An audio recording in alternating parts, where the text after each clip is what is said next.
ఈరోజు స్వర్గీయ ఎన్టీ రామారావు గారి యొక్క జయంతి సందర్భంగా మేము ఆయన యొక్క స్ఫూర్తిని గుర్తు చేసుకోవాల్సిన గొప్ప అవకాశం. ఎందుకంటే స్త్రీల కన్నీళ్లను చూసినటువంటి గొప్ప నాయకుడు ఎన్టీ రామారావు గారు. స్త్రీల కన్నీళ్లే కాదు, సర్వమానవాళ్ళని కూడా రక్షించాలనేటువంటి మంచి ఆలోచన కలిగి దేశం అంటే మట్టి కాదు, దేశం అంటే మనుషులో అని గురజాడ అప్పారావు గారు చెప్పినటువంటి గొప్ప మాటను సర్వమానవాళ్ళు కూడా మద్యానికి మాదక ద్రవ్యాలకి సర్వనాశనం అయిపోతున్నారనే ఉద్దేశంతో మద్యాన్ని ఆదాయ వనరుగా చూడకుండా మరి ఒక కలంపోటుతో మద్యాన్ని పూర్తిగా నిషేధించినటువంటి ఘనత మరి ఎన్టీ రామారావు గారికి దక్కుతుందని మేము ఈ సభాముఖంగా తెలియజేస్తా ఉన్నాం.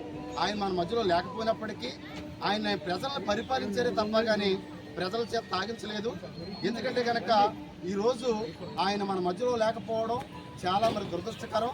కానీ ఇప్పటికైనా ప్రజలను పరిపాలించండి కానీ ప్రజల చేత తాగించొద్దు, మద్యాన్ని ఆదాయ వనరుగా చూడొద్దని ఆయన యొక్క ఆశయాల్ని స్ఫూర్తిని తీసుకుని ఆయన యొక్క గొప్పతనాన్ని మరి ప్రజల్లోకి చైతన్యవంతంగా మరి ప్రజా సంఘాలు అలాగే మద్యం మాదక ద్రవ్యాల వ్యతిరేక పోరాట నాయకుల తరఫున మేము మా మనవిని తెలియజేస్తూ ఉన్నాం.